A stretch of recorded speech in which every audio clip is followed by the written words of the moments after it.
রামকে পরাজিত করতে গেলে শরীরের শক্তির দরকার নয়, রামকে পরাজিত করতে গেলে অন্তরের ভক্তির প্রয়োজন।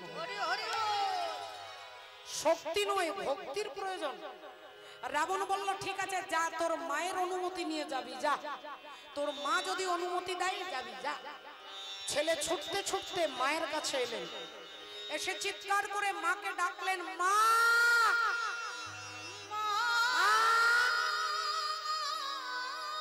যেই মা বলে ডেকেছেন মা সরমা দেবী ছুটে এসেছে। কিরে বাবা ডাকছিস কেন? একই তোর চোখের জল কেন? তরুণী আমাকে বল বাবা, কি হয়েছে তোর, কি কষ্ট তোর, আমাকে বল। মা আজকে আমার কষ্টের চোখের জল নয় মা, আগে তুমি বলো, আমি তোমার কাছে যা চাইবো তুমি তাই দেবে। বলো না আজকে যা চাইবো তাই দেবে, বলো না। ওরে পাগল ছেলে, তুই আজ পর্যন্ত যা চেয়েছিস আমি কি তোকে কখনো বিমুখ করেছি? বল বাবা বল, কি লাগবে না, আগে আমার মাথায় হাত দাও। আচ্ছা এই নে, তোর মাথায় হাত দিয়ে বলছি তুই যা চাইবি তোকে তাই দেবো, বল। মা ভেবেছে ছেলে লজেন্স চাইবে, নইলে ছেলে খেলনা চাইবে, মাথায় হাত দিয়ে দিয়েছে।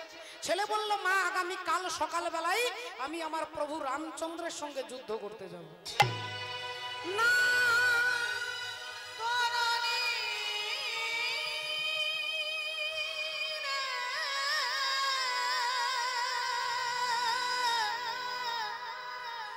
হতে পারে যুদ্ধে হতে পারে না, যারা যুদ্ধে গিয়েছে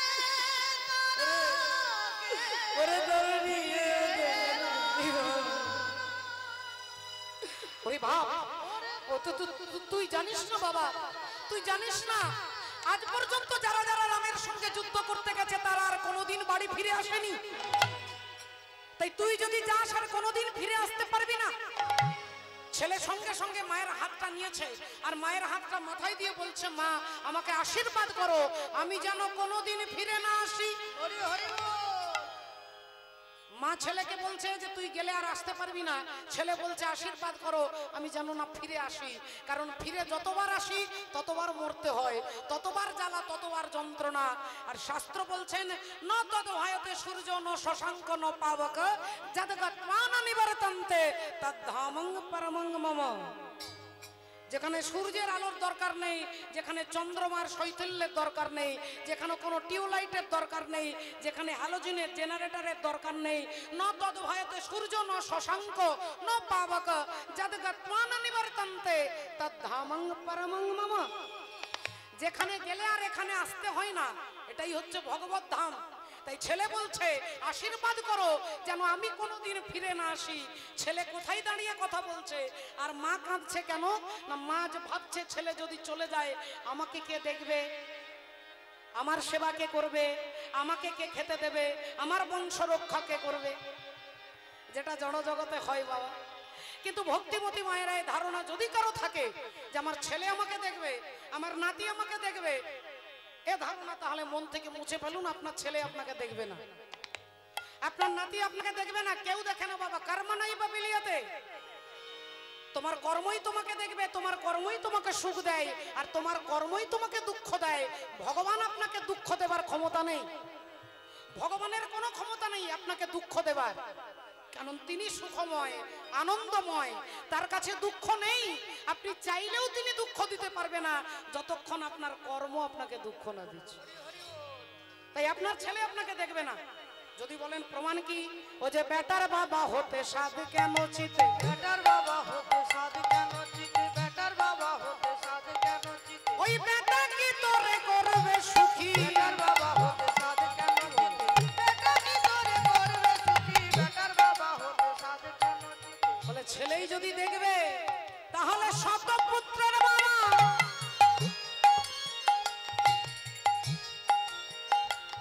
ও যে শত পুত্রের বাবা। গান্ধারী আর ধৃতরাষ্ট্রের 100টা ছেলে, কিন্তু বাবা মা মরবার আগে ছেলেগুলো সব শেষ হয়ে গেল বাবা। ভেবেছিল 100টা ছেলে, আরে 10টাও ছেলে যদি না দেখে 90টা ছেলে তো দেখবে, 90টা ছেলে যদি না দেখে 10টা ছেলে তো দেখবে, 10টাও যদি না দেখে 9টা না দেখলে একটা ছেলে তো আমাকে দেখবে। কিন্তু কর্ম কোনখানে নিয়ে গেল না, কুরুক্ষেত্রের মাঠে গিয়ে রানী গান্ধারী দেখলেন তার 100টা ছেলে মরে পড়ে আছে। দেখে দুর্যোধন, দুঃশাসন, দুঃসহ, দুঃসল, প্রমথ, দুর্মুখ, বিবিংশতি, বিকর্ণ, জলসন্ধ, সুলোচন, বিন্দু, অনুবিন্দু, দুর্ধর্ষ, সুবাহু, দুষ্প্রদর্শ, দুমর্শন, দ্বিতীয় দুর্মুখ, দুষ্কর্ণ, কর্ণ, চিত্র, উপচিত্র, চিত্রাক্ষ, অদ্ভুত, চারু, চিত্রাঙ্গদ, দুর্মদ, অনন্তর, দুষ্প্রহর্ষ, বিবিৎসু, বিকট, শ্রম, উনর্নাভ, পদ্মনাভ, সুসেন, নন্দ, উপানন্দ, কণ্ডদর, মহোদর, চিত্রবাহু, চিত্রবর্মা, সুবর্মা, দুর্বিরোচন, আয়বাহু, মহাবাহু, চিত্রচাপ, সুকুণ্ডল, বলাকি, অগ্রজ, ভীমবেগ, ভীমবল, ভীমবিক্রম, ভীমসর, কনকায়ু, উগ্রায়ুধ, দৃঢ়ায়ুধ, দৃঢ়ক্ষত্র, দৃঢ়বর্মা, সংকীর্তি, অনুদর, জরাসন্ধ, দৃঢ়সন্ধ, সত্যসন্ধ, সহস্রবাক, উগ্রসেন, উগ্রসেবা, সেনানী,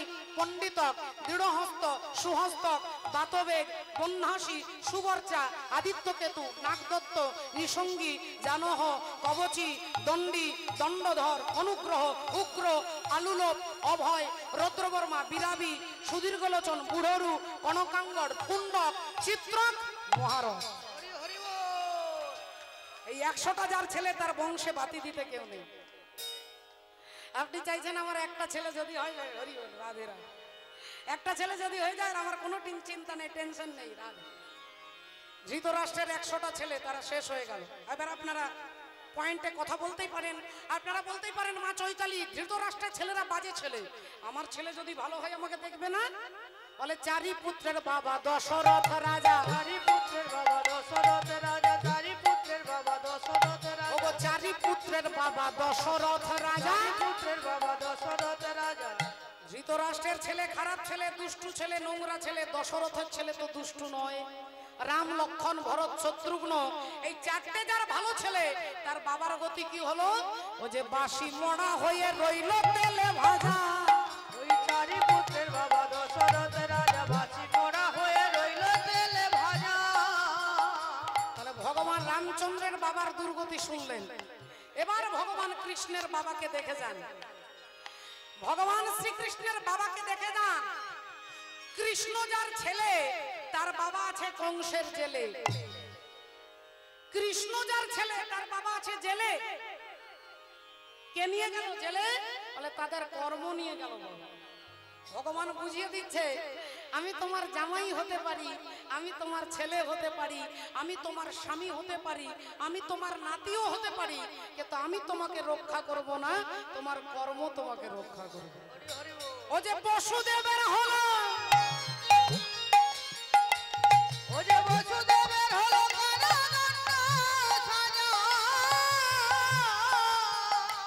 বলি যার পুত্র কৃষ্ণ কমল আখি, বেটার বাবা হতে সাধ কেন চিতে, বেটা কি করে করবে সুখী, বেটার বাবা হতে সাধ কেন চিতে। তাহলে বলবেন ছেলের কোনো ভূমিকা নেই? আর যত যত সন্তান বাবা মায়েরা চাইছে ভুল, বললেন না ভুল নয়। আপনি চাওয়াটাই আমরা জানতে পারি না যে আমরা কি চাইবো, কেমন চাইবো। দেখুন ছেলের কথা যদি বলতে হয় তাহলে সগর বংশ যখন রসাতলে গেল, সগর বংশ যখন রসাতলে গেল, সগর বংশ 60,000 সগর বংশ রসাতলে চলে গেল। ভগীরথ নামে পুত্র জন্মিল, ও যে সগর বংশ যখন রসাতলে গেল, ভগীরথ নামে পুত্র জন্মিল। একটা ছেলে জন্মগ্রহণ করলো, সে 60,000 বংশকে উদ্ধার করে দিয়ে চলে গেল। আহা, ভগীরথ নামে পুত্র জন্মিল, নিজ কর্ম ফলে নিজ কর্ম ফলে বংশ উদ্ধারিল। বলো তার বেটার আবার দরকার কি, বেটার বাবা হতে সাথে কেন চিতে। কি করে করবে সুখী, বেটার বাবা হতে সাধ কেন চিতে। এই ছেলে নয়, আমাদের কর্ম আমাদের দেখবে মা। আর এই কর্ম যদি গন্ডগোল হয়ে যায়, একজন ভদ্রলোক দুপুর বেলায় আম বাগানের রাস্তা দিয়ে যাচ্ছে, প্রচন্ড খিদে পেয়েছে, তৃষ্ণা পেয়েছে, কিন্তু কি করবে, কোনো খাবার টাবার নেই। ভদ্রলোক হতাশ মনে যাচ্ছে, একটু যদি খাবার পেতাম। এই চিন্তা করতে করতে হঠাৎ দেখলেন একটা আম গাছে একটা আম পেকে আছে। ভাবলেন যাক, অন্তত এই আমটা খেলে আমার একটু পিপাসাটা নিবৃত্তি হবে। ভদ্রলোক আমটাকে দেখলেন, দেখেছে তার চোখ, দেখলো আমার চোখ, কিন্তু আমার চোখ তো গাছটার কাছে নিয়ে যেতে পারবে না।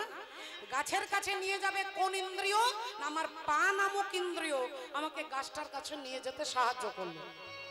কিন্তু পা তো টেনে নিয়ে গেল, পা দিয়ে তো আর আমটা পাড়া যাবে না। আমটা পাড়তে সাহায্য করবে কোন ইন্দ্রিয় না, হাত নামক ইন্দ্রিয়। এই হাতের দ্বারা আমটাকে পাড়লাম।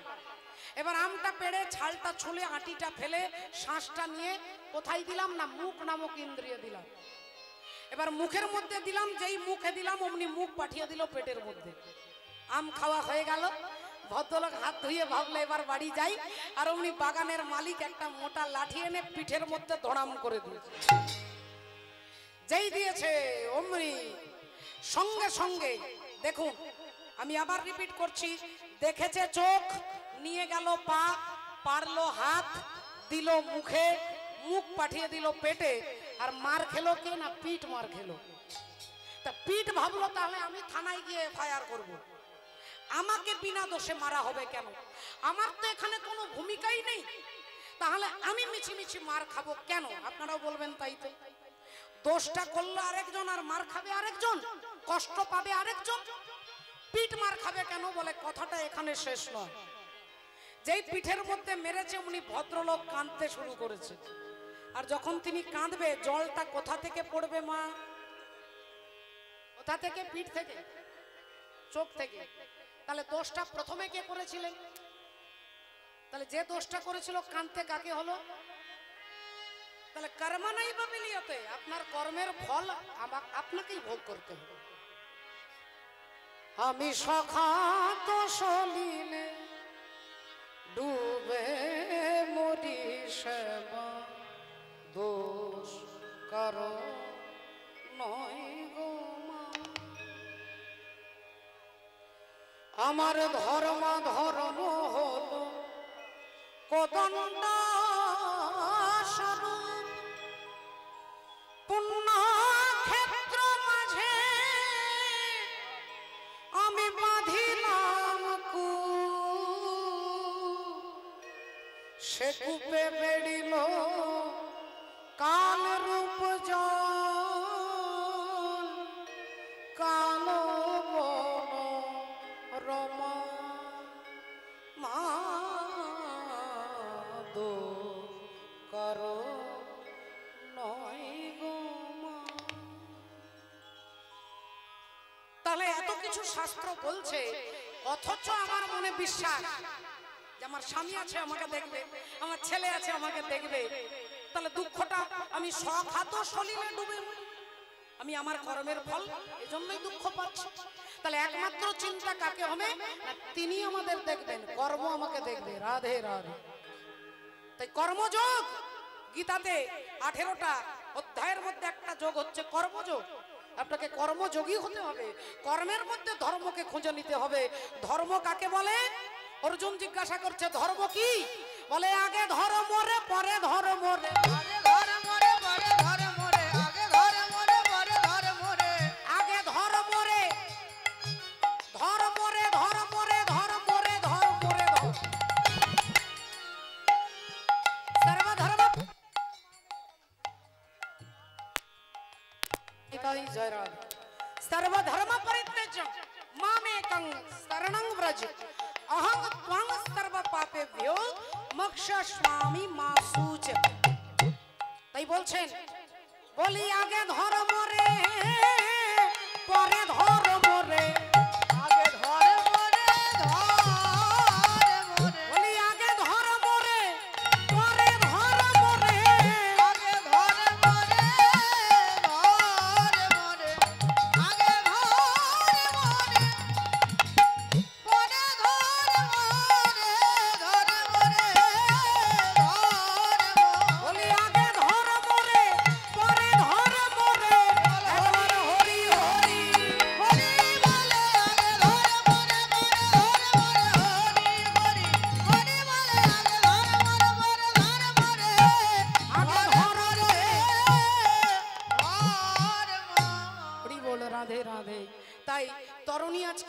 মায়ের কাছে এসেছে, মাকে বলছে মা আমাকে আশীর্বাদ করো। মা বুঝতে পেরে গেছে যে আমার ছেলে যুদ্ধ করতে নয়, রামের চরণে আত্মনিবেদন করতে যাচ্ছে। আয় বাবা আয়, আমি তোকে সাজিয়ে দিচ্ছি। সুন্দর করে সাজিয়ে দিয়েছে, সাজিয়ে দিয়ে সর্বঙ্গে রাম নাম লিখে দিয়েছে।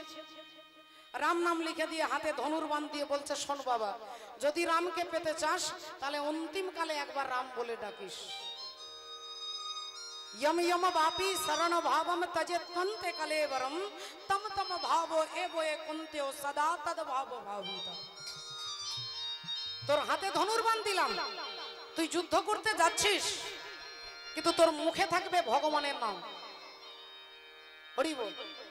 তাই যখনই মৃত্যুর সময় একবার রাম বলে মরতে পারিস, তাহলে অন্তিম কালে ভগবানকে পেয়ে যাবে। তরুণী সেন হাতে ধনুর্বাণ নিয়ে যাচ্ছে। শ্রীরাম জানকী बैठे हैं मेरे सीने में, श्रीराम जानकी बैठे हैं मेरे सीने में, श्रीराम जानकी बैठे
যাচ্ছেন রাম রাম রাম রাম রাম রাম রাম রাম বলতে বলতে।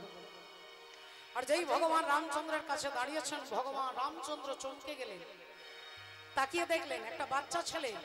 অমনি বুঝতে পেরে গেলেন এ আর কেউ নয়, বিভীষণের পুত্র। তা বিভীষণের পুত্র তরণী তো আমাকে ভালোবাসে, কিন্তু আজকে আমি পরীক্ষা করব বিভীষণকে, যে বিভীষণ আমাকে কতটা ভালোবাসে। তার মায়ার পুত্রকে ভালোবাসে না, আমাকে ভালোবাসে, আজকে পরীক্ষা করে দেখব। তাই ভগবান ডাক দিলেন বিভীষণকে, বিভীষণ। বিভীষণ ছুটে এলেন, বলো ঠাকুর। না বিভীষণ, তোমার দাদা রাবণ মনে হয় মাথা গন্ডগোল হয়ে গেছে। কেন ঠাকুর? না দেখো একটা বাচ্চা ছেলেকে আমার সঙ্গে যুদ্ধ করতে পাঠিয়ে দিয়েছে। দেখো একটা বাচ্চা ছেলে। আর যেই বিভীষণ বদন ফিরে তাকিয়ে দেখেছে, অমনি চমকে উঠেছে। তিনি চমকে গেছে তার ছেলের দিকে তাকিয়ে, কি এ তো আমার তরুণী। আর কিছুক্ষণ পরে বিভীষণ বুঝতে পেরে গেছে, ও তুমি আমায় পরীক্ষা করছো যে আমি তোমাকে ভালোবাসি না আমার মায়ার পুত্রকে ভালোবাসি। তাহলে আজকে আমি তোমাকে পরীক্ষা দেব। বিভীষণও কিচ্ছু বললেন না, হাতে একটা বৈষ্ণব বাণ তুলে দিয়ে রামচন্দ্রের হাতে দিয়ে বলছে, ঠাকুর এ হচ্ছে রাক্ষস, এ হচ্ছে তোমার শত্রু, তাই তুমি দেরি করো না ঠাকুর, তুমি এই বাচ্চা ছেলে ভেবে তুমি থমকে যেও না, ও মায়াবী রাক্ষস, আমি বলছি তুমি তাকে দমন করো, হত্যা করো। আর যেই হাতে বাণটা তুলে দিয়েছে, ভগবান মনে মনে চিন্তা করলেন যে আমি বিভীষণকে পরীক্ষা করতে গেলাম আর উল্টে বিভীষণই আমাকে পরীক্ষা করছে। আচ্ছা দেখা যাক, দেখি যে করে আমার রাস্তার করি সর্বনাশ, দেখি কতটা সহ্য করতে পারো। ওই বাণটাকে হাতে নিয়ে আর তরণী সেনের মাথাটাকে লক্ষ্য করে ভগবান বাণটা ছুড়ে দিয়েছে। আর যেই বাণটা ছুড়ে দিয়েছেন অমনি তরণী মাথা থেকে ধরটা আলাদা হয়ে গেছে। আর সেই কাটা মুন্ড যখন চিৎকার করছে জয় শ্রীরাম জয় শ্রীরাম জয় শ্রীরাম বলে, ভগবান রামচন্দ্র চমকে গেলেন। বিভীষণ, বিভীষণ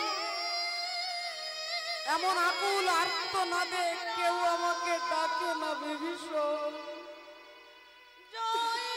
কে আমাকে ডাকছে, কে? আমি যে আর সহ্য করতে পারছি না বিভীষণ, আর সহ্য করতে পারছি না বিভীষণ। বিভীষণ মৃদু হেসে বললেন, ঠাকুর যাকে তুমি হত্যা করলে ওই বালকের কাটা মুন্ড তোমাকে ডাকছে? না না না বিভীষণ, না, এ হতে পারে না। কেন হতে পারে না দয়াময়? বললেন, তুমি বললে এই ছেলে আমার শত্রু, এই ছেলে রাক্ষস, আর এখন তুমি বলছো সে কাটা মুন্ডে আমাকে ডাকছে। যে কাটা মুন্ডে আমার নাম বলতে পারে, যে মৃত্যুর সময় আমার নাম বলতে পারে, সে কি রাক্ষস হতে পারে বিভীষণ? তুমি আমার হাত দিয়ে আমার ভক্তকে হত্যা করালে বিভীষণ, আমার হাত দিয়ে আমার ভক্তকে হত্যা করালে, এ তুমি কি করালে বিভীষণ? বিভীষণ ছুটে গিয়ে ছেলের কাটা মুন্ডটা মাটি থেকে তুলেছে, আর কাটা মুন্ডটা মাটি থেকে তুলে বুকের মাঝে জড়িয়ে ধরেছে। ওরে তরুণী রে, ওরে তরুণী রে, আমি বড় ভাগ্যবান, আমি বড় ভাগ্যবান যে তোর মতো ভক্তের আমি বাবা হতে পেরেছি।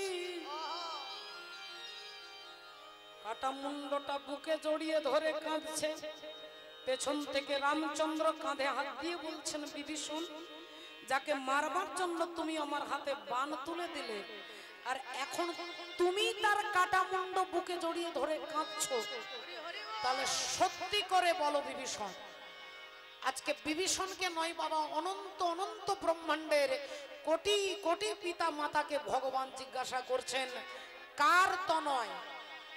যার মাথাটা বুকে নিয়ে কাঁদছো, কার তনয়? তনয় মানে ছেলে, কার ছেলে? বলো বিভীষণ, কার তনয়? বিভীষণের মতো ভক্ত উত্তর দিচ্ছে, এ যে আমার তনয়, আমার ছেলে, কিন্তু আমার তো প্রভু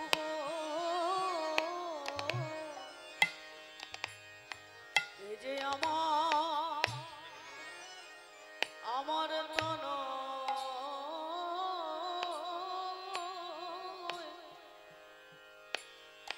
কিন্তু আমার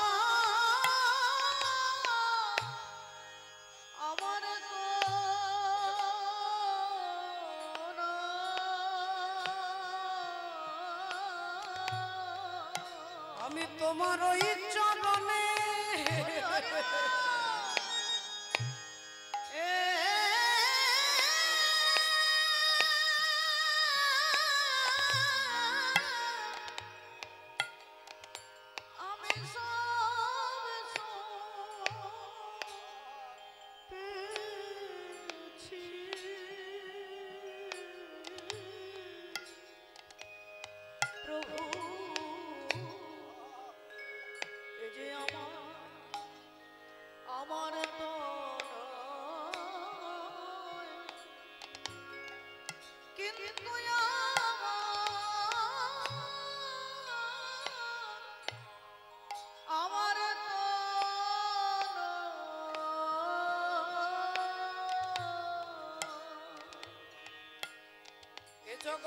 সবাই তোমার তনয়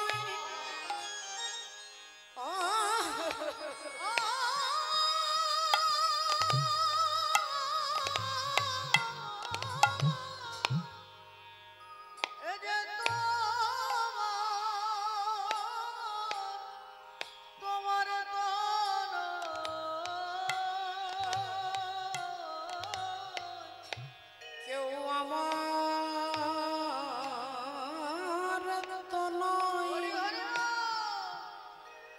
ওগো আমার তনয় তোমার ওই চরণে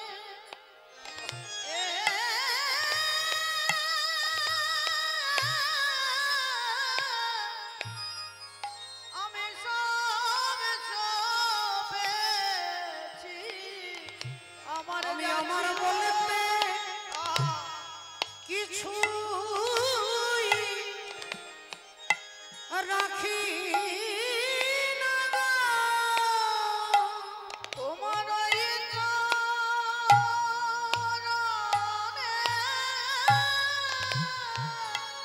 আমি সবেছি আমার যা ছিল আমি তোমায় দিয়েছি। তোমার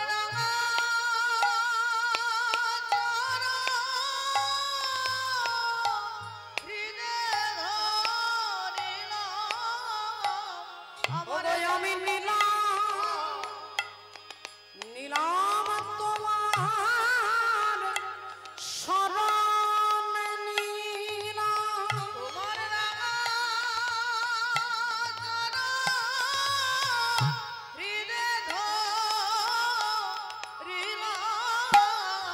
আমি নিলাম তোমার শরণ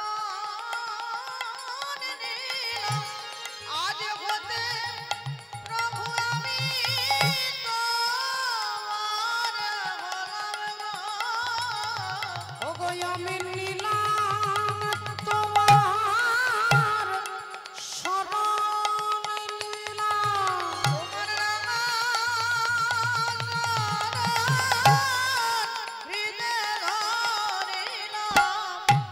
আজ হতে আমি তোমার গোলাম আমি নিলাম তোমার শরণ নিলাম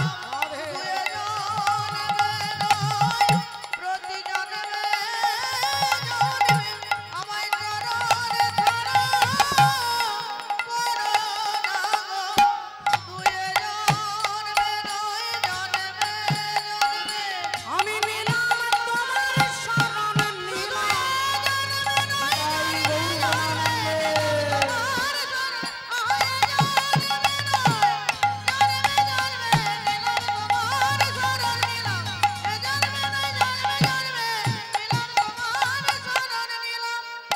এই যে আমার তনয় কিন্তু আমার ভগবান বললেন ধন্য ধন্য ধন্য বিভীষণ, ধন্য তোমার ভক্তি, ধন্য তোমার ত্যাগ, ধন্য তোমার তিতিক্ষা। বিভীষণ, তোমার পুত্র তরুণী সেন যে কাটা মুন্ডে সুবল বলেছে, সুবল মানে ভালো কথা, এই সুবল বলেছে বলে পরবর্তী দাপর যুগে তোমার পুত্র আমার সখা সুবল হবে। আজকে আমি ঋণী হয়ে গেলাম এই ত্রেতা যুগে, ঋণ আমি শোধ করতে পারবো না। আগত দাপর যুগে এই ঋণ আমি শোধ করব। সেদিন আমি চোর চোর খেলা খেলতে গিয়ে আমি পাবো ছেঁড়া পাতা। সেদিন ওই 24 জন সখার মধ্যে থেকে সবার আগে ওই সুবলকে আমি কাঁধে নিয়ে বেড়াবো, কাঁধে নিয়ে বেড়াবো, কাঁধে নিয়ে বেড়াবো, কাঁধে নিয়ে বেড়াবো। ওগো বৃন্দাবনের পথে পথে আমি কাঁধে নিয়ে বেড়াবো, বৃন্দাবনের পথে পথে কাঁধে নিয়ে বেড়াবো। আমি জগৎবাসীকে দেখাই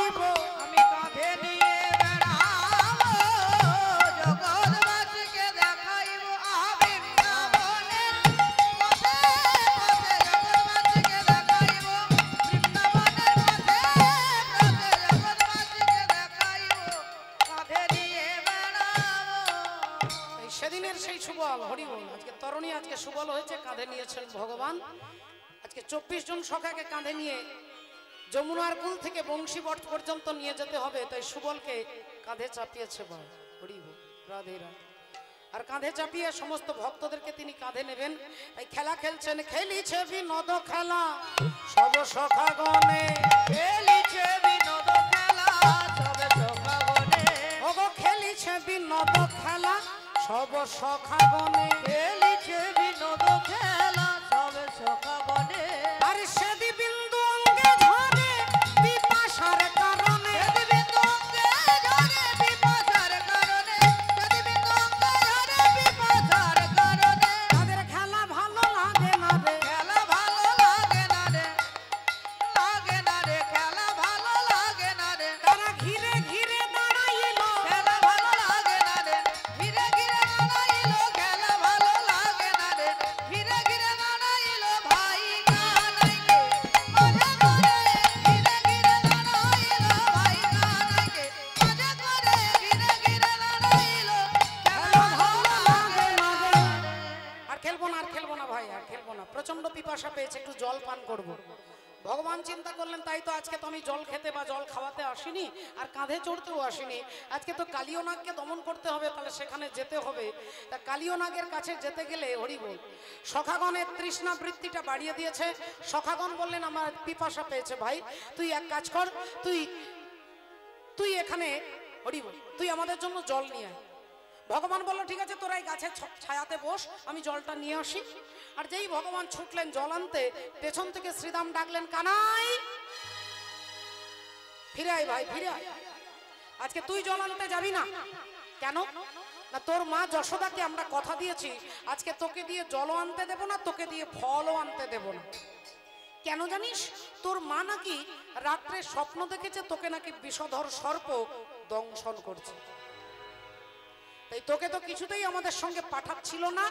আমরা তোর মায়ের পায়ে হাত দিয়ে কথা দিয়ে এসেছি, মা তোমার ছেলেকে যেমন নিয়ে যাব তেমন ফিরিয়ে দেব, আর তোকে দিয়ে আজকে কোনো কাজ করতে দেব না, তাই ভাই তুই জল আনতে যাবি না। ভগবান বলল তাহলে আমি জল না আনলে জলটা আসবে কোথা থেকে? সখাগণ বলল তোর কোনো চিন্তা নেই, তুই গাছের ছায়াতে বস, তুই এখানে বস, আমরা জল আনবো, আর কথা দিচ্ছি জল যেখানে পাবো আগে জল এনে তোকে দেব, তারপরে পান করবো। বেশ ঠিক আছে, ভগবান বসে পড়লেন, সখাগণ জল আনতে যাচ্ছে। আর জল খুঁজতে খুঁজতে খুঁজতে খুঁজতে যাচ্ছেন কোথায়? ওই যে কালিন্দির এক গাহে, ওগো কালী নাগ তাহার রহে, আহামনি রে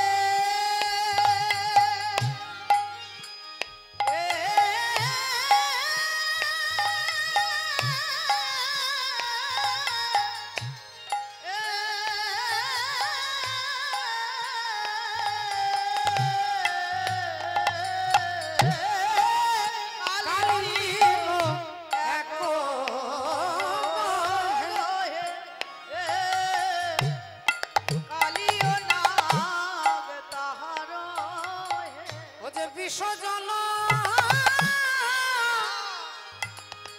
দেখো দহন মনহে,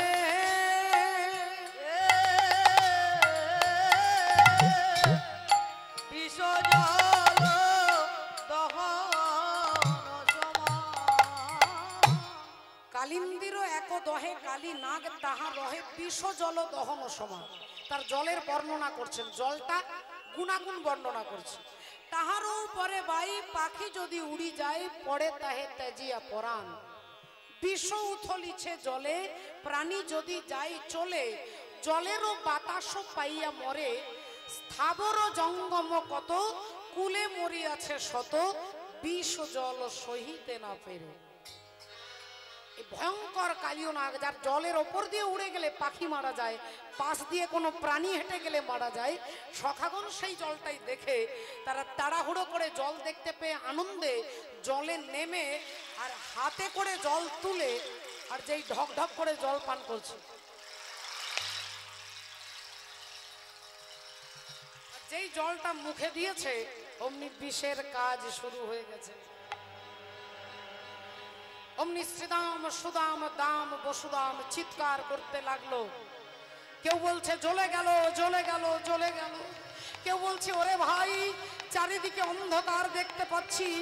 কেউ বলছে সর্বঙ্গ কাঁপছে। কেউ বলছে আমার গলা শুকিয়ে যাচ্ছে। কেউ চিৎকার করছে আমার জিহ্বা আড়ষ্ট হয়ে যাচ্ছে। সকলে চিৎকার করছে, সকলে ভাবছে যে আমরা আর বাঁচবো না। তাহলে মরে যদি যাব তাহলে চল মরবার আগে একবার কানাইয়ের কাছে গিয়ে মরবো, কাছে গিয়ে মরবো। হরি বল, কানাইকে অন্তত দেখে তো মরতে পারবো। তাই বলছে আমরা মরে যাব, আর আমরাও জানি আমরাও একদিন মরে যাব। 20 বছর, 30 বছর, 40 বছর, 50 বছর, 100 বছর পরে এখানে যারা যারা আছেন কেউ থাকবো না, আমরা সবাই চলে যাব। এরা বলছে আমরা মরে যাব, আমরাও বলছি আমরা মরে যাব। বলে গেল কত জন মরে, গেল কত জন মরে, গেল কত জন মরে, গেল কত জন মরে। কত জন্ম পেরিয়ে এসেছি। স্থাবরাং লক্ষবিংশতি নবলক্ষাংশ জলজা, 84 লক্ষ জনই ভ্রমণ করছি, আসছি আর মরছি, আসছি আর মারা যাচ্ছি। তাই বলছে গেল কত জন মরে, আর গেল কত জন মরে ওই কামনা বাসনা রূপী কালিদহের জলে পড়ে গেল কত জন মরে। হরি বল, হরে কৃষ্ণ। মাননীয় ভক্তমণ্ডলী, ভক্তিমতী মায়েরা, রাধে রাধে। তাহলে এরা বলছে মরে যাব, আমরাও জানি আমরা মরে যাব। দেবরাজে মন রাজা ধৃতরাষ্ট্র হয়, 2 চক্ষু অন্ধকার দেখিতে না পাই। ইন্দ্রিয় মনের পুত্র দেখো বিচারিয়া, না শুনে কাহার কর্ম মোহেতে পড়িয়া। এক এক ইন্দ্রিয় বৃত্তি 10 হয়, আর 10 মনের পুত্র 100 কয়। বিদুরকে ধর্ম বলি ভীষ্ম অহংকার, দ্রোণাচার্য হয় পূর্বার্জিত সংস্কার। পঞ্চবেরা পঞ্চতত্ত্ব পঞ্চচক্রে থাকে, আজ্ঞাচক্রে ভগবান সারথি স্বরূপে। নিয়ত হয়েছে যুদ্ধ এই 2 দলে, গুরু কৃপা যার সেই বুঝে অবহেলে। আত্মরাজ্য লাগি করে সবে টানাটানি, রিপু যুদ্ধে জয়ী হলে ধর্মরাজ্য গণি। জয়ী সেই হতে পারে জীব নাম তার, নরক হইতে সে পাইবে নিস্তার।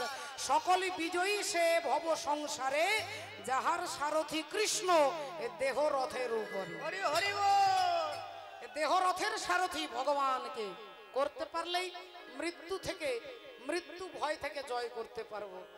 রাজা পরীক্ষিতকে জিজ্ঞাসা করলেন তুমি দিব্যজীবী হবে না দীর্ঘজীবী হবে? রাজা পরীক্ষিত বললেন দীর্ঘজীবী কাকে বলে? বলে অনেক দিন বাঁচতে পারবে। আর দিব্যজীবী কাকে বলে? বলে ভগবানের তত্ত্ব হৃদয়ঙ্গম করে মৃত্যুকে জয় করতে পারবে। তবে মৃত্যু 7 সেকেন্ডেও হতে পারে, 7 মিনিট পরেও হতে পারে, আবার 7 দিন পরেও হতে পারে। রাজা পরীক্ষিত বললেন আমার দীর্ঘজীবী হওয়ার দরকার নেই, আপনি আমাকে দিব্যজীবী করে দেন, আমি দিব্যজীবী হতে চাই। হরি বল। তাই দেখুন আজকে সখাগণ জল দেখেছে, জলে নেমেছে, জল পান করেছে, চিৎকার করছে, এবং তারা অজ্ঞান হয়ে মাটিতে পড়ে গেছে। চিৎকার করছে ভগবানকে, কানাই কানাই। ক্ষিপ্রাং ভবতি ধর্মাত্মা সসচ্ছন্তি নিগঞ্ছতি, কন্তেও প্রতি জানহি নমে ভক্ত প্রণশ্যতি। এরা পড়ে আছে, ভগবান গাছের তলায় বসেছিলেন, তিনি ছুটে এলেন। তিনি এসে কি করবেন? প্রশ্ন জাগতে পারে বাবা আপনাদের হৃদয়ে, আপনাদের মনে, যে একটুক্ষণ আগে তুমি বললে সাধু সঙ্গ সর্বশাস্ত্রে কয়, লবমাত্র সাধু সঙ্গ জীবের সর্বসিদ্ধি হয়। তাহলে সাধুর সঙ্গ করলে যদি জীবের সর্বসিদ্ধি হবে, তাহলে যারা ভগবানের কাঁধে চড়লো, ভগবানের এঁঠো খেলো, ভগবানকে এঁঠো খাওয়ালো, ভগবানের সঙ্গে খেলা করলো, আজকে তারা অজ্ঞান হয়ে পড়ে আছে কেন? আপনি বলছেন সাধু সঙ্গ করলে সর্বসিদ্ধি হয়ে যায়, আর ভগবানের সখাগণ ভগবানের সঙ্গ করলো, তবু তারা অজ্ঞান হয়ে পড়ে আছে। বলে এরা কেন অজ্ঞান হয়ে পড়ে আছে জানো? আপনাদেরকে বলছিলাম না, কর্ম আমাদেরকে সুখ দেবে, কর্মই দুঃখ দেবে। এরা কেন অজ্ঞান হয়ে পড়ে আছে? এরা যখন জল আনতে এসেছিল তখন কি বলে এসেছিল আপনাদের সবার মনে আছে? এরা বলেছিল কানাই আমরা জল যেখান থেকে পাবো, আগে জল তোকে দেব, তারপরে আমরা পান করব। আগে তোকে দেব তারপরে পান করব। কিন্তু এখানে এসে কি হলো, কথাটা উল্টে গেল। কালিদহের জল দেখে আগে নিজেরা ঢক ঢক করে পান করলো, ভগবানকে ভুলে গেল। চৈতন্য চরিতামৃতে বললেন কৃষ্ণ ভুলিয়া জীব অনাদি বহির্মুখ, অতএব মায়া তারে দেয় সংসার আদি। তাহলে মূল দুঃখের কারণটাই হচ্ছে আমরা ভগবানকে ভুলে যাই। যত করোসি যত স্নাসি যত জুহোসি দাদাসি যত, তুমি যা খাবে আমাকে অর্পণ করো, যা পড়বে আমাকে অর্পণ করো, যা করবে আমাকে মাঝখানে মিডিয়েটর করে আমাকে লক্ষ্য করে তুমি খাবে, তুমি পড়বে, তোমাকে দুঃখ দেবার ক্ষমতা জগতে কারোর নাই। এরা ভুলে গেল, তাই অজ্ঞান হয়ে পড়ে আছে। কিন্তু এরা যখন ভেবেছিল মরবার আগে একবার কানাইয়ের কাছে যাব, কৃষ্ণ নাম শরণ মাত্রেন জীব গতি নিরাপদম, জীব নিরাপদ হয়ে যায় ভগবানকে স্মরণ করলে। ভগবান এসে সকলের বদনে বদন দিয়ে বিষটাকে তুলে নিল। আর যেই বিষটা তুলে নিয়েছে সবাই প্রাণ ফিরে পেয়েছে। অমনি বলল, কানাই চল ভাই, এখান থেকে আমরা পালিয়ে যাই, চল। এই জল ভালো জল নয় ভাই, না না না, তোদের কথা আমি বিশ্বাস করব না, আমি আগে জলটা পান করব, তারপরে বুঝবো খারাপ না ভালো। ওরে কানাই, তুই বুঝতে পারছিস না, ওই জল খেয়ে আমরা মরে গিয়েছিলাম, তুই আমাদের বাঁচিয়েছিস, কিন্তু তোর যদি কিছু হয়ে যায় আমরা তো বাঁচাতে পারবো না ভাই, চল ভাই চল। ভগবানের উদ্দেশ্যটা তো জল খাওয়া নয়, জলের তলায় কালিও নাগ আছে, তাকে দমন করতে হবে। সখাগণ বলছে চল পালিয়ে যাই। ভগবান বলল, দাঁড়া না, আগে আমি জলটা দেখি বিষ না অমৃত। তোরা তো ওপরেরটা খেয়েছিস, ওপর হচ্ছে বিষ, আর ভেতরে গেলে অমৃত। যে মানুষটা মরে গেছে সে জলে ডুববে না, সে ভাসবে, আর যে বেঁচে আছে সে ভাসবে না, ডুববে। আপনারা জানেন, রাধে রাধে, বিল্লমঙ্গল চিন্তামণি, বিল্লমঙ্গল চিন্তামণির কাছে যাচ্ছে। চিন্তামণি কে না? পরমাত্মা পরব্রহ্ম ভগবান, যিনি চিন্তামণি, নাম চিন্তামণি। তাই চিন্তামণির কাছে বিল্লমঙ্গল যাচ্ছে কি ধরে? মরা ধরে, মরা পার হয়ে, মরাটাকে ধরে পার হচ্ছে। এখানে তত্ত্বটা কি না, পরব্রহ্ম ভগবানের কাছে যেতে গেলে আগে আপনাকে মরা আশ্রয় করতে হবে। সেই মরাটা কি? যে মরে গেছে সে জলে ডুববে না, আর যে বেঁচে আছে সে জলে ভাসবে না। তাহলে যার অহংকারটা মরে গেছে সে জলে ভাসবে, সংসার সাগরে ভাসবে, আর যার অহংকার বেঁচে আছে সে ভাসতে পারবে না, ডুবে যাবে। তাই অহংকার মুক্ত হয়ে সেই মোড়াটাকে ধরে বিল্লমঙ্গল যাচ্ছেন চিন্তামণির কাছে। এটাই তাত্ত্বিক অর্থ। তাই ভগবান বলছেন যে উপরের জলটা বিষ, নিচে ভেতরেরটা অমৃত। দাঁড়া, আমি আগে পান করে দেখি। কারো কথা শুনলেন না।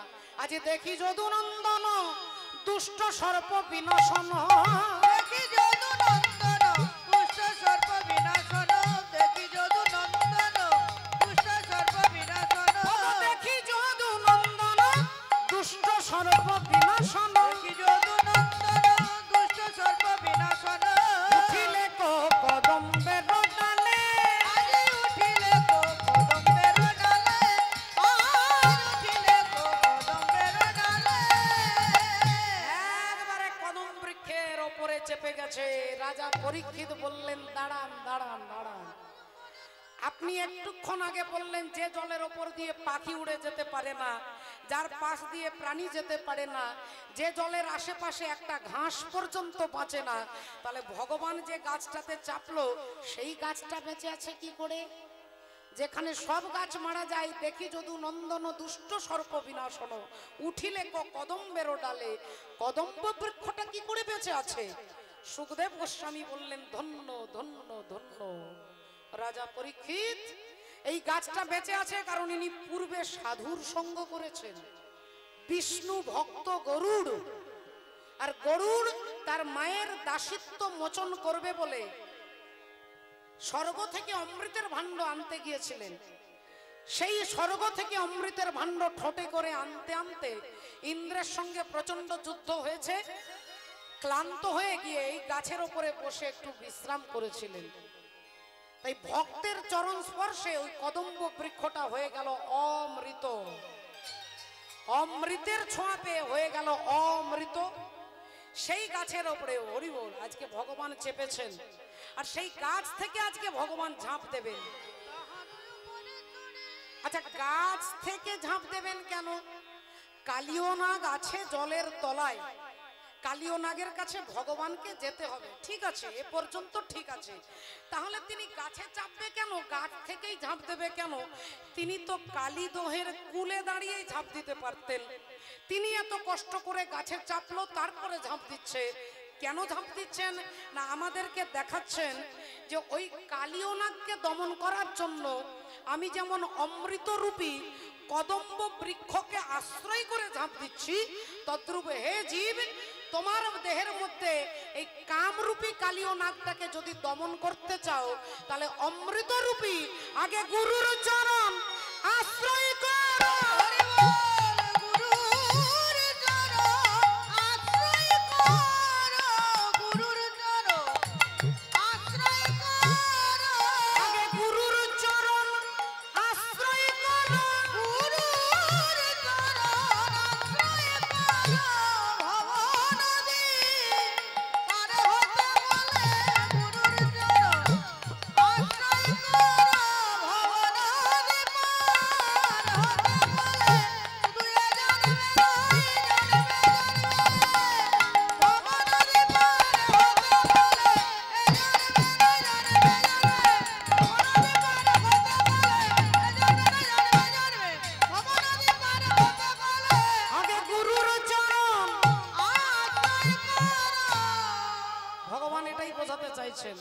আমি আশ্রয় করেছি, তুমিও আশ্রয় করো। এই বলে ভগবান কি করলেন, কালীদহের জলে ঝাঁপ দিলেন। হরি বল রাধে রাধে।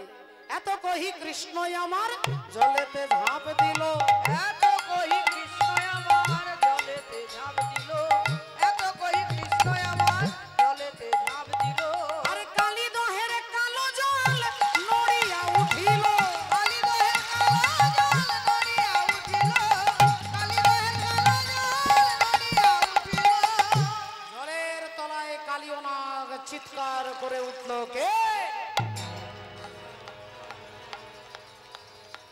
আমার জলে ঝাঁপ দিয়েছে, আমার জলে ঝাঁপ দিয়ে এখনো বেঁচে আছে, কে তুমি?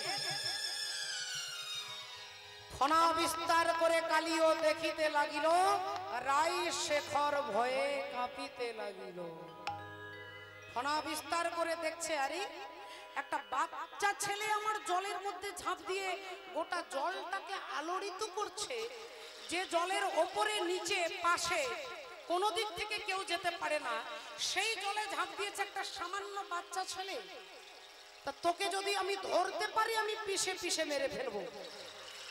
তোকে যদি একবার ধরতে পারি, আমি পিষে পিষে মেরে ফেলবো।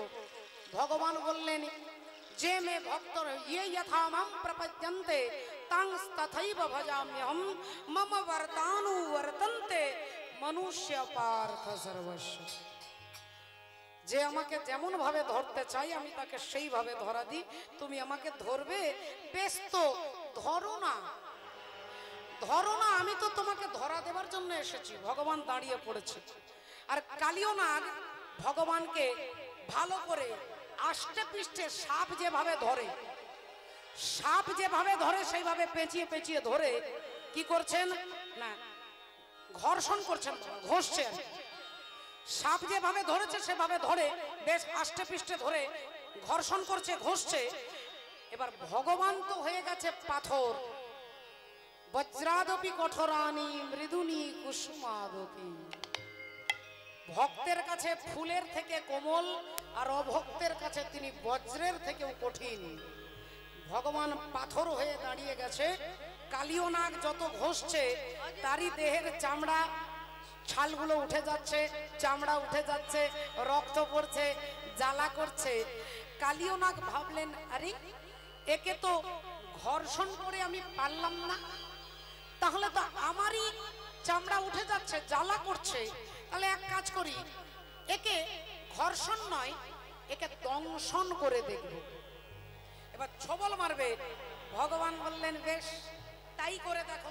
দাঁড়িয়ে আছেন চুপ করে, তিনি দাঁড়িয়ে আছেন। আর কালিও নাগ যেই ভগবানকে ছবল মেরেছে, কালিও নাগের দশাটা ওই ঠাকুমার মতো হয়েছে, একটাও দাঁত নেই। পাথরের মধ্যে ছবল মারলে যা হয় বাবা, ঠাকুমা রাগ করবে না। ঠাকুমার সকাল হলে কোনো ঝামেলাও নেই, ব্রাশ করতে হয় না, কোলগেটও দরকার নেই। হরি বল রাধে রাধে। তা দাঁতগুলো ভেঙে গেছে, তো কালিও নাগের দাঁত ভেঙে গেছে, পাথরের মধ্যে ছোবল মেরেছে, দাঁত ভেঙে গেছে। এইবার কালিও নাগ ভাবছে তাহলে তো এর সঙ্গে আমি পারবো না, এবার আমি পালিয়ে যাই। ভগবান বললেন তুমি যদি আমার চরণে দাও মন তবে হবে তুমি দমন। এতক্ষণ তুমি আমাকে ধরেছো, এবার আমি তোমাকে ধরবো, আমি তোমাকে ধরবো। আজ পাকে পাকে ঘুরে লইয়া না গেলে মেরুদণ্ড ভাগিয়া। আজ পাকে পাকে ঘুরে লইয়া না গেলে মেরুদণ্ড ভাঙি যায়। আজ পাকে পাকে ঘুরে লইয়া না গেলে মেরুদণ্ড ভাঙি যায়।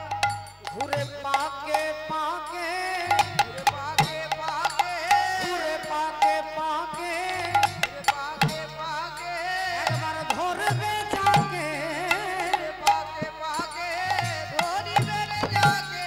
ঘুরে পাকে পাকে একবার ধরবে যাকে, ঘুরে পাকে পাকে ধরিবেন যাকে। ওগো ত্রিভঙ্গ ভাগে ধরিবেন যাকে ত্রিভঙ্গ ভাগে। ধরিবেন যাকে ত্রিভঙ্গ ভাগে। পাকে পাকে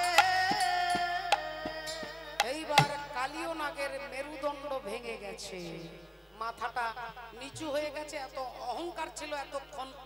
এবার যেই কালিও নাগ হরি বল তার দুরবস্থা, তখন ভগবান বিশ্বম্বর মূর্তি ধারণ করে কালিও নাগের মাথার উপরে চেপেছে। রাধে হরি বল, হরে কৃষ্ণ, জয় নিতাই।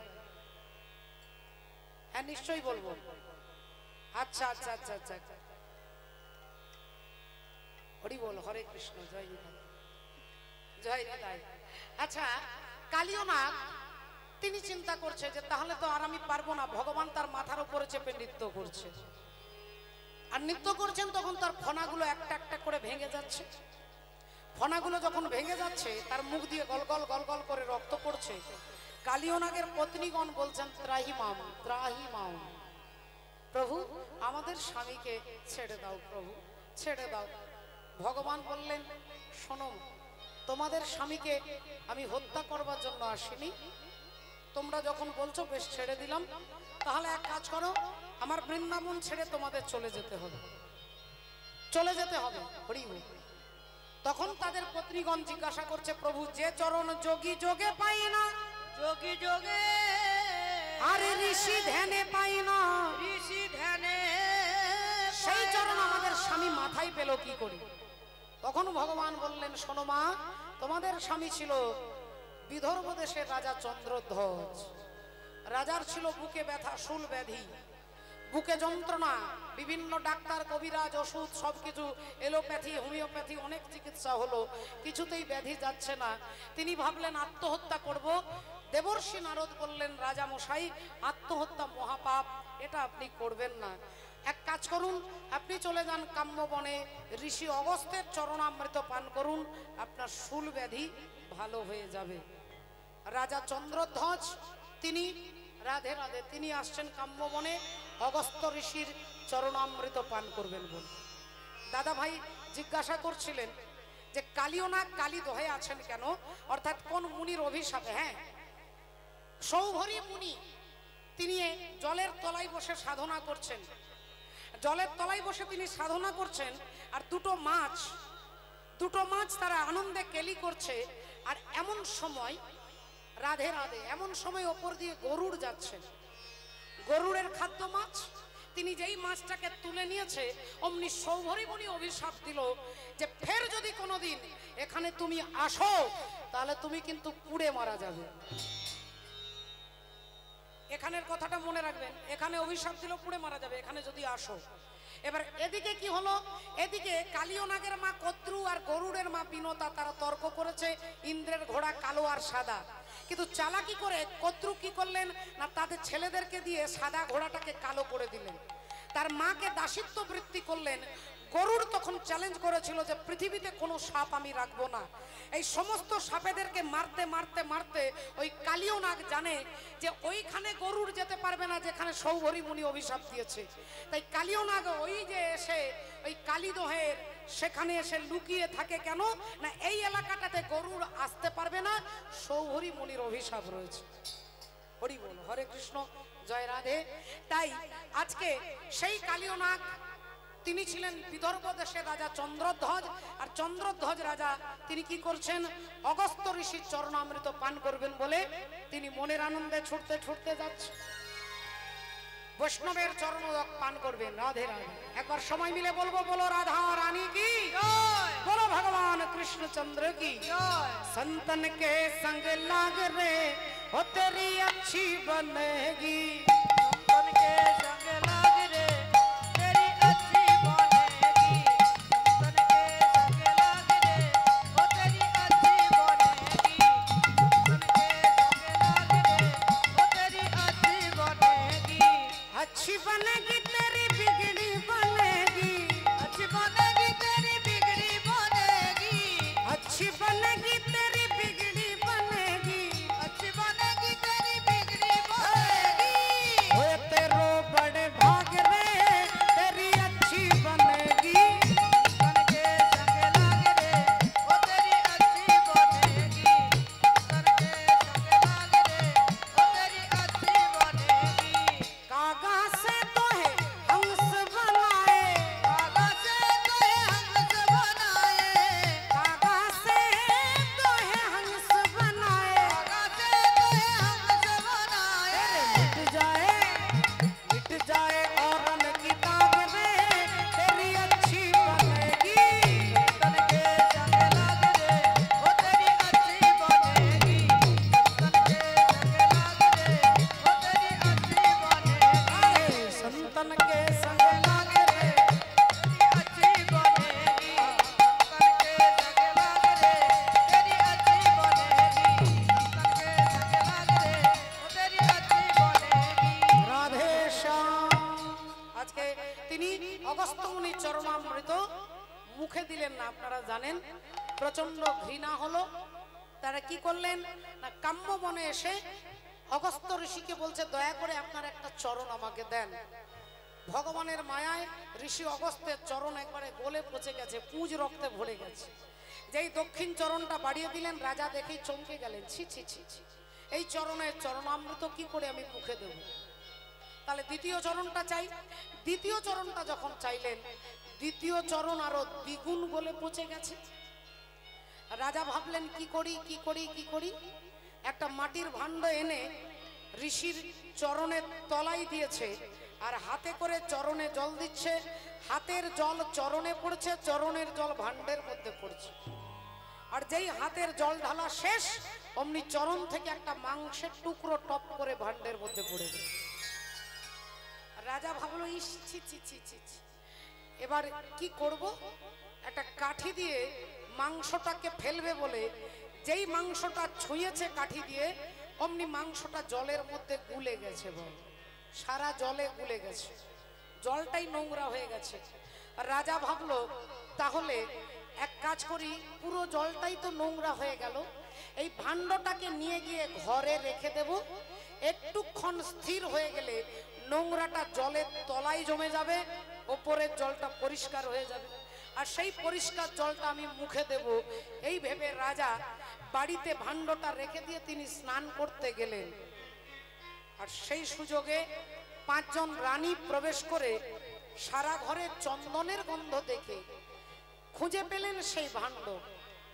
বড় রানী মেজ রানীকে বলছে, জানিস, মনে হয় বৈষ্ণবের চরণামৃত মহারাজা লুকিয়ে রেখেছে, আমাদের দেবেন না বলে, কিন্তু আমরাও তো রাজার অর্ধাঙ্গিনী, তাই 50% পাওয়ার অধিকার আমার আছে। সরকারি কর্মচারী যদি হন আপনি, স্বামী যদি 20,000 বেতন পায়, স্বামী না থাকলে স্ত্রী পেনশন পাবে 10,000 টাকা। সরকার যদি 50% দেয়, তাহলে আমরা কেন পাবো না? এই কথা বলতে বলতে নোংরাটা জলের তলায় জমে গেছে, ওপরের জলটা পরিষ্কার হয়ে গেছে। আর 5 জন রানী মিলে সেই ওপরের জলটায় হাতে করে সেবা করেছে, আর রাজার জন্য পচা মাংসের টুকরো রেখে দিয়েছে। আপন ইচ্ছাই জীব কোটি বাঞ্ছা করে, কৃষ্ণ ইচ্ছা না হইলে বাঞ্ছা নাহি পুরে। হরি হরি বল। রাজা এসে দেখছে ওপরে জলটা নেই, শুধু মাংসের টুকরো। রাজা যখন চিৎকার করলেন, রানী বললেন মহারাজ অর্ধেকটা তো আমরা পান করেছি, অর্ধেক তো আপনার জন্য রেখে দিয়েছি, তো অর্ধেকটা আপনি পান করুন। রাজা তো বলতে পারছে না, রাজা তো এটাই জানে না। রাজার অনেক বুদ্ধি, তিনি এক একটা বুদ্ধি অ্যাপ্লাই করে যাচ্ছে, কিন্তু বুদ্ধির দ্বারা তো কিছু হবে না বাবা। হরি বল, রাধে রাধে। রাবণের ভাই কুম্ভকর্ণ তিনি অনেক বুদ্ধিমান। তিনি চেয়েছিল যে আমি এমন সাধনা করব যে আমি ইন্দ্র হয়ে যাব, স্বর্গের রাজা হব, আমি ইন্দ্রাসন চাইব, আমি ইন্দ্রাসন চাইব। এই ভেবে তপস্যায় বসলেন। 1000 বৎসর পরে সৃষ্টিকর্তা ব্রহ্মা বর দিতে এলেন, বলো তুমি কি চাও। তাকে খোলাখুলি বলছে তুমি কি চাও। তিনি বলতে যাচ্ছিল আমি ইন্দ্রাসন চাইবো, তিনি বলবার আগেই ভগবান মা সরস্বতীকে পাঠিয়ে দিল, যাও। মা সরস্বতী জিউ হাতে বসে গেলেন। তিনি বলতে যাবে আমি ইন্দ্রাসন চাই, তার জিহ্বা দিয়ে বেরিয়ে গেল আমি নিদ্রাসন চাই। তথাস্তু। তাহলে তার আগে থেকে তো প্ল্যান আছে যে আমি ইন্দ্রাসন চাইবো, কিন্তু হবে না বাবা। হরি বল, ভগবানের ইচ্ছা। তাই আজকে রাজা সেই মাংসের টুকরোগুলো দেখে কি করবে, প্রচন্ড ঘৃণা, কি করি কি করি কি করি, একটু হাতে নিয়ে মুখেও দিতে পারছে না, ফেলেও দিতে পারছে না। এই কি করি ভাবতে ভাবতে মাথায় মুছে দিয়েছে। অমনি ওপর থেকে দৈববাণী হচ্ছে, ওরে মূর্খ, ওরে দুরাচারী, ওরে অজ্ঞানী, ওরে মূঢ়, আমার ভক্তের চরণামৃত তুই বিষ জ্ঞানে তোর মুখে দিলি না, আমি অভিশাপ দিচ্ছি তোর মুখে থাকবে তীব্র বিষ। আর আমার ভক্তের চরণোদক মাথায় রেখেছিস বলে একদিন আমি আমার চরণ তোর মস্তকে দান করব। হরি হরি বল।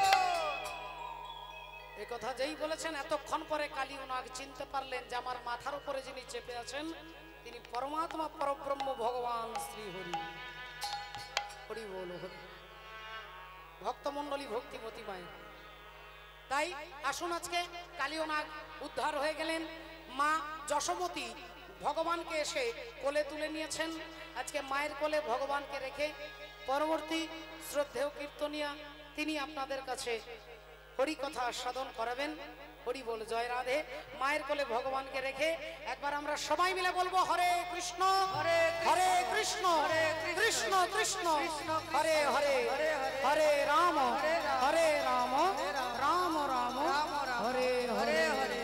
यशोदा जयो लल्ला मचो है आज हल्ला, यशोदा जय लल्ला मचो है आज हल्ला, सब कोई नाचे खुशी मनाए, सब कोई नाचे खुशी मनाए, पूत हो नहीं गल्ला। यशोदा जयो लल्ला मचो है आज